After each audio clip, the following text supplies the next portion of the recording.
जैसा कि आप लोगों को पता है कि आज 4th एनुअल डे सेलिब्रेट किया जा रहा है और जिसके लिए हमारी टीचर्स काफ़ी दिन से कोशिश और मेहनत कर रही हैं और पेरेंट्स की भी मैं बहुत ज़्यादा शुक्रगुजार हूँ और जो यहाँ पे हमारे मेहमान ग्रामी हैं उनका भी मैं बहुत शुक्रगुजार हूँ जो यहाँ पर आकर हमारे इस प्रोग्राम को उन्होंने कामयाब बनाया। क्योंकि आप लोगों को पता है कि आज हमारा जो थीम है वो है दिल की आवाज़।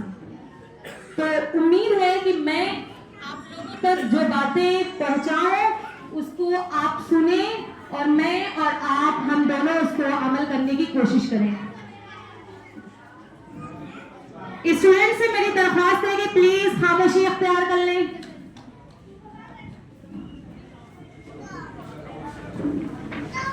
देखिए जो हमारे फर्स्ट चीफ गेस्ट साहब थे डॉक्टर मोहिउद्दीन गाजी साहब, उन्होंने ऑलरेडी पेरेंटिंग पर बहुत सारी बातें हम लोगों को बताई और उम्मीद है कि हम और आप मिलकर उस पर अमल करेंगे। लेकिन जो मैं स्कूल में पेरेंट्स के साइड से कमी देख रही हूँ और पेरेंटिंग क्या चीज होती है, हमें अपने बच्चों की तरबियत किस तरह करनी चाहिए, उस पे मैं आप लोगों को कुछ बताने वाली हूँ। सबसे पहले हम बात कर लेते हैं, हम बच्चों को 3 कैटेगरी में डिवाइड कर लेते हैं जिसमें से ऑलमोस्ट 2 कैटेगरी हमारे पास है। एक है 0 to 7 years, दूसरा है 8 to 12 years। 0 to 7 years के बच्चों की हमें किस तरह तरबियत करनी है वो हमें पता ही नहीं है। जैसा कि मैं हमेशा कहती हूँ कि पेरेंटिंग जो है वो सीखने की चीज है। हमें से माँ बाप जब पेरेंट्स बन जाते हैं तो उनको ऐसा लगता है कि बस ये चीज हमारे पास आ गई है, हम साहिब औलाद हो गए हैं और हम इसकी अब जिस तरह चाहे उस तरह तरबियत करेंगे, ऐसा नहीं होता है। अल्लाह ताला ने कुरान मजीद में फरमाया इन्नमा अम्वालुकुम व औलादुकुम फितना, कि बेशक माल और औलाद तुम्हारे लिए आजमाइश है। तो आजमाइश का क्या मतलब है?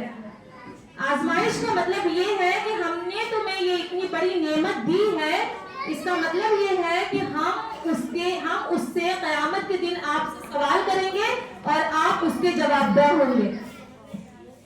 तो देखें 0 to 7 years के बच्चों की किस तरह तरबियत करनी है।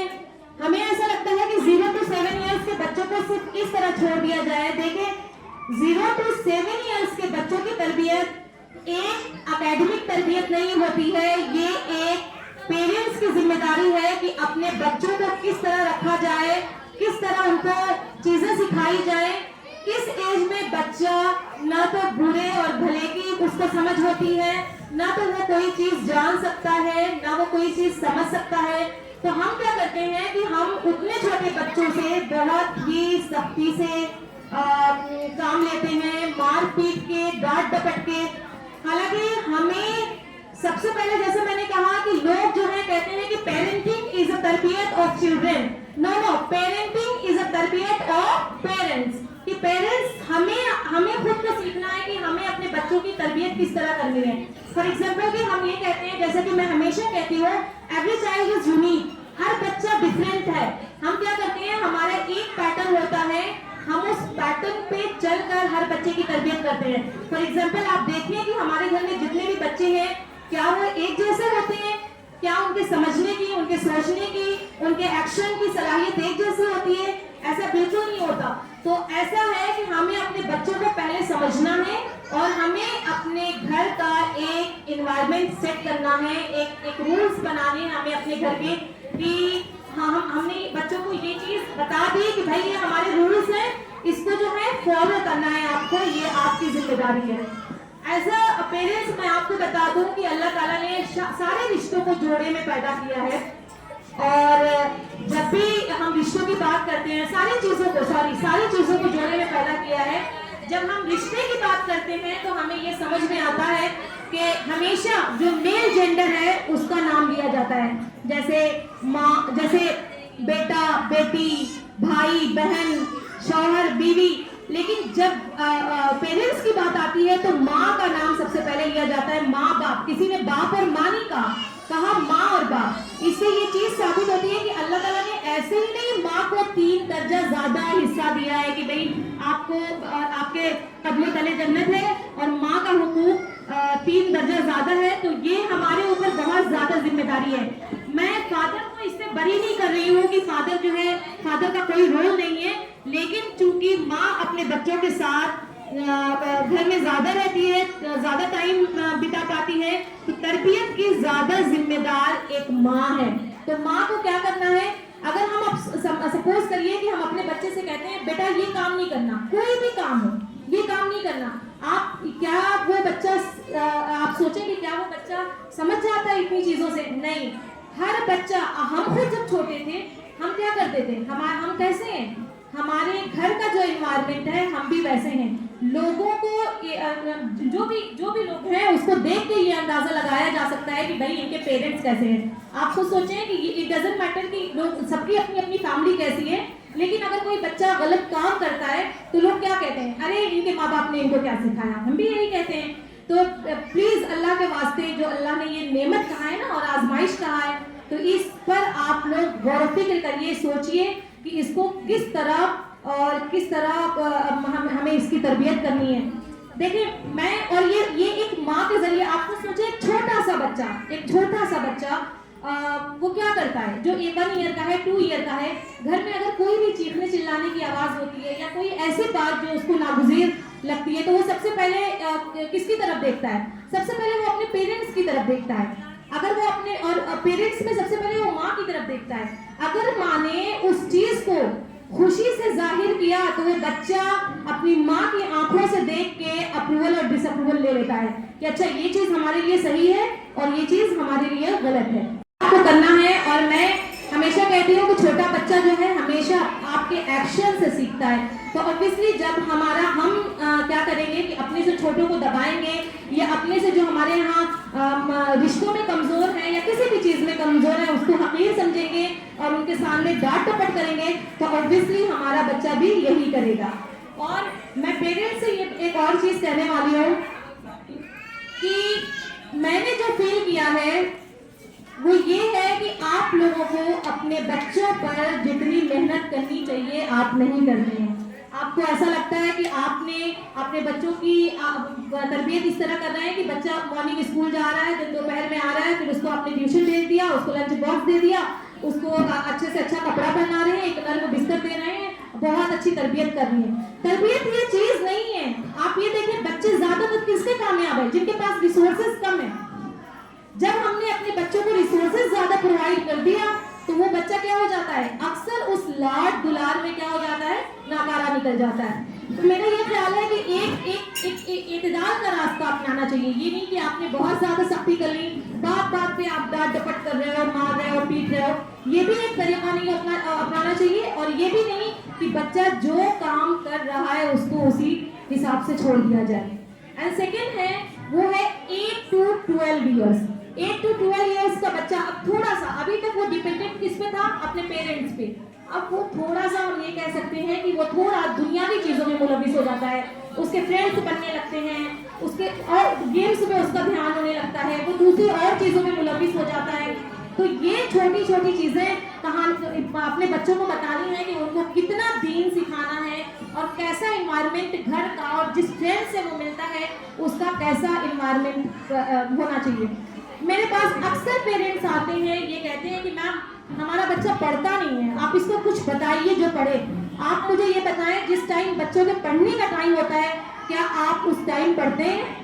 क्या आप उस टाइम अपना फोन जो है और दूसरे जो काम है उसको साइड में नहीं रखते? जब हम अपने घर का एनवायरनमेंट ऐसा बनाएंगे तो ऑब्वियसली बच्चा वैसे ही बनेगा। आप देखिए हमारे जो ये जो टीवी और फोन है ना, पेरेंट्स ने बच्चों को बिल्कुल इजीली थमा दिया है अपना काम करने के लिए। जैसे अभी सोशल मीडिया पे जो डिबेट हुआ था, साकिब ने हमें बताया था कि बच्चे एंजाइटी, डिप्रेशन और बहुत सी बीमारियों में मुलविस हो रहे हैं और पेरेंट्स का इस पर कोई रोल नहीं है। उनको ऐसा लग रहा है कि बच्चे क्यों चिड़चिड़े हो रहे हैं।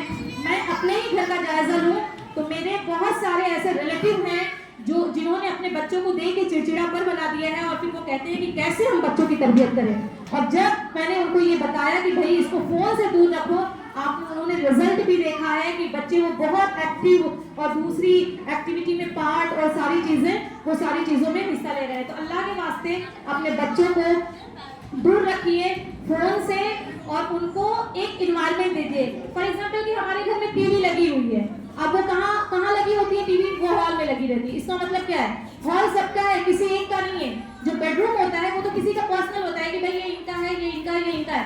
हॉल में टीवी लगा देते हैं, इसका मतलब क्या है? भाई देखो, पूरा घर देखिए, पूरा घर देखना है, इसलिए इसको लगाया गया है क्योंकि यहाँ पे हम लोग बैठ के आपस में बातें करते हैं, दूसरी चीजें करते हैं, दूसरे लोग भी यहाँ पे आते हैं। नहीं, जिस तरह हमारे घर में वॉशरूम होता है ना, हम कौन जाता है उसमें? जिसको उसकी जरूरत होती है। इसी तरह टीवी भी किसी एक रूम में अगर है तो रहना चाहिए, उसमें वही बंदा जाएगा जिसको उसकी जरूरत होती है।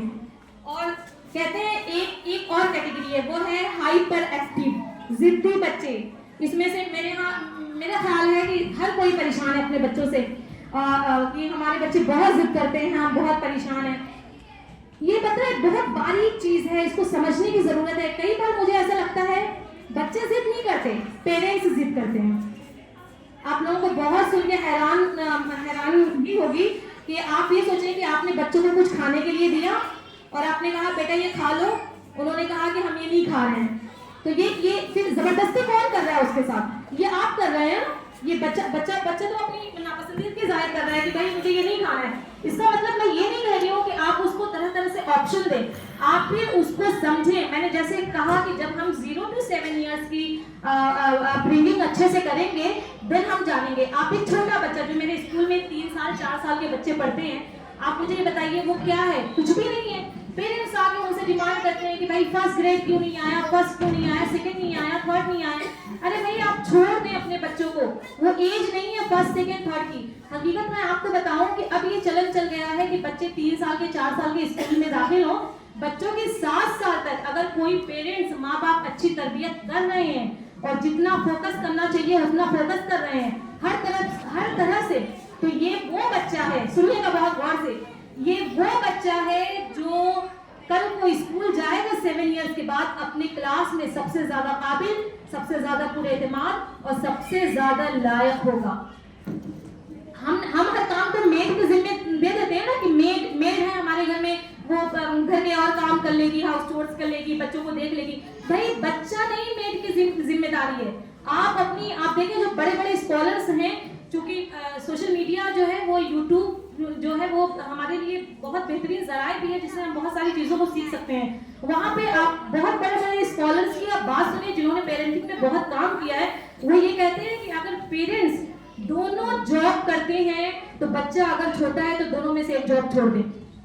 आप मुझे ये बताएं कितनी बड़ी बातें वो कहते हैं। और हमें क्या लगता है? हमें लगता है कि हम सुबह शाम दोपहर मेहनत कर रहे हैं, पैसे कमा रहे हैं अपने बच्चों के आराम के लिए, अपने बच्चों को एक अच्छी जिंदगी दे पाए। नहीं भाई, उस वक्त बच्चों को नहीं जरूरत है ब्रांड चीजों की।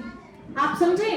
ये बच्चा क्या होता है, ये लैपटॉप है, ये नया आया है, हमने इसको बस एक प्लग लगा के ऑन किया है, ये बस ऑन हुआ है, अभी इसमें कोई सॉफ्टवेयर नहीं है, कोई भी चीज नहीं है। अब हमें इसमें डालना है चीजों को। अभी उसका क्या होता है, मदरबोर्ड तैयार होता रहता है छोटे बच्चों का। तो जब हम अपने बच्चों के छोटे से ही अच्छे से जहन साजी करेंगे, जैसे मोहिउद्दीन गारी साहब ने आज एक बहुत अच्छी बात कही जो मुझे भी सीखने को मिली। मैं भी कभी कभी ये सोचती थी कि इनके घर का माहौल किस तरह होगा कि सारे बच्चे बहुत लायक, बहुत काबिल, जैसे उन्होंने कहा कि नीट कितनों ने क्वालिफाई किया, सब मेडिकल में है, लॉ में है। सीरियसली इनके घर का माहौल, इनके जो बीवी है, इनके पूरे खानदान, ये लोग क्या करते हैं, ये लोग सिर्फ पढ़ाई में ही है। जैसे उन्होंने कहा 20 मिनट्स देना है बच्चों को।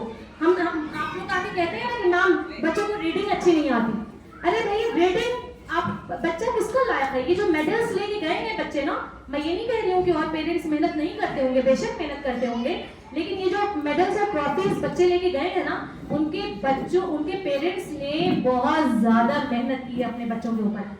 हम ग्रुप में डालते रहते हैं कि भाई कल प्रोग्राम है, ये होना है, वो होना है। बहुत सारे पेरेंट्स ये जान जाते हैं कि भाई कल कोई फंक्शन है या कोई प्रोग्राम्स है, कोई एक्टिविटी है, नहीं बच्चों को भेजना ही नहीं है।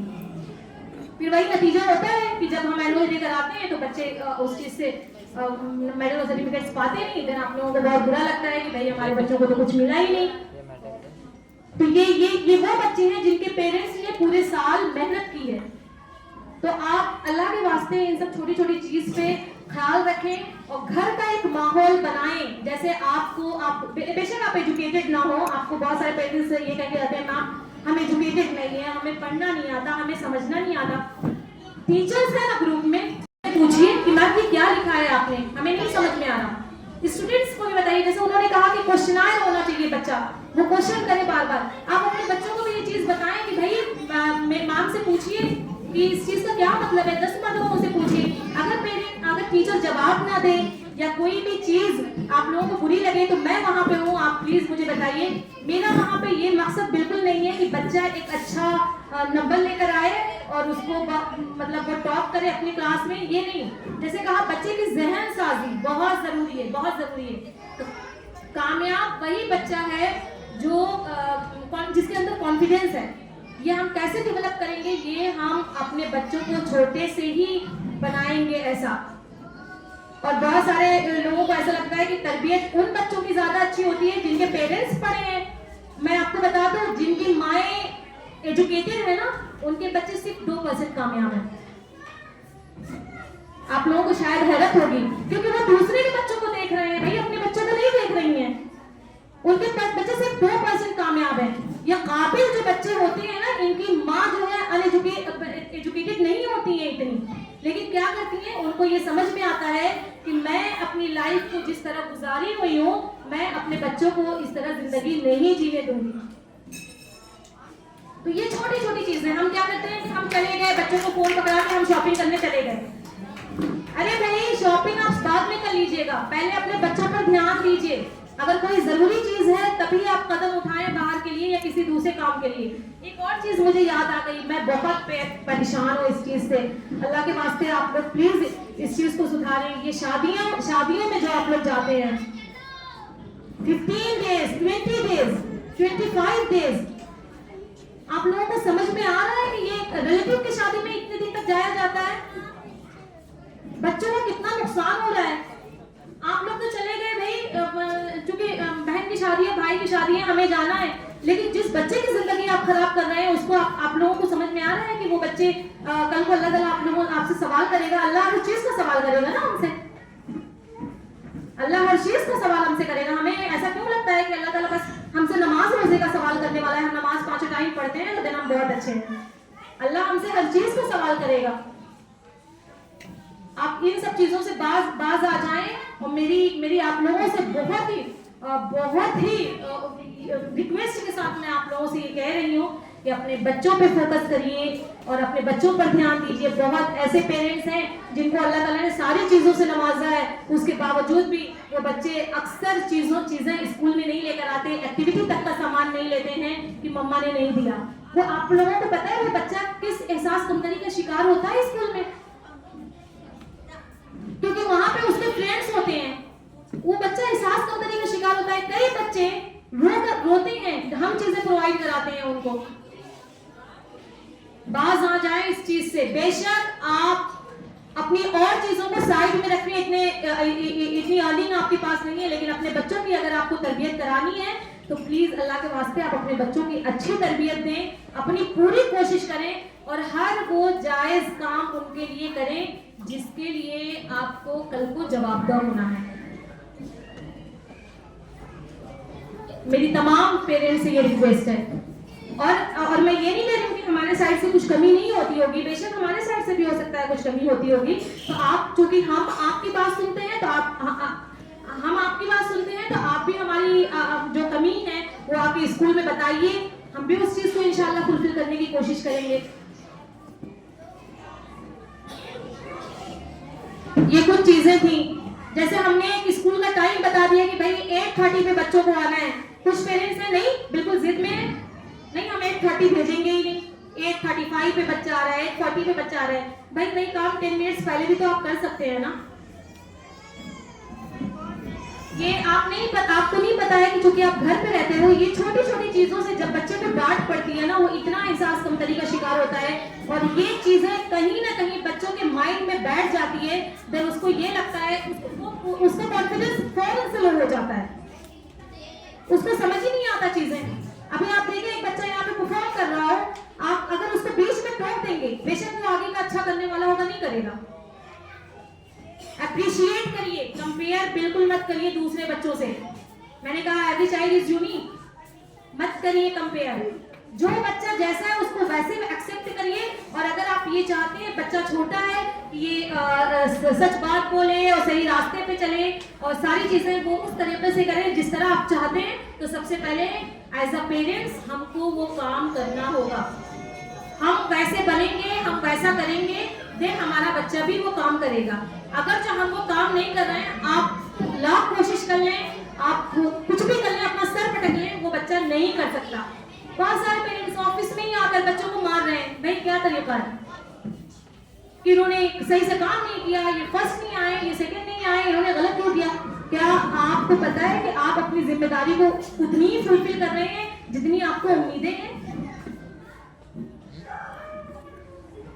तो ये छोटी छोटी चीजें हैं, हर कदम पे आपको ख्याल करना है। माँ बनना कितनी खूबसूरत चीज है। क्योंकि मैं बहुत लेट माँ बनी हूँ, तो मुझे पता है कि मैं, यकीन जाने आप लोग, मेरा सुबह से शाम तक बहुत बिजी होता है।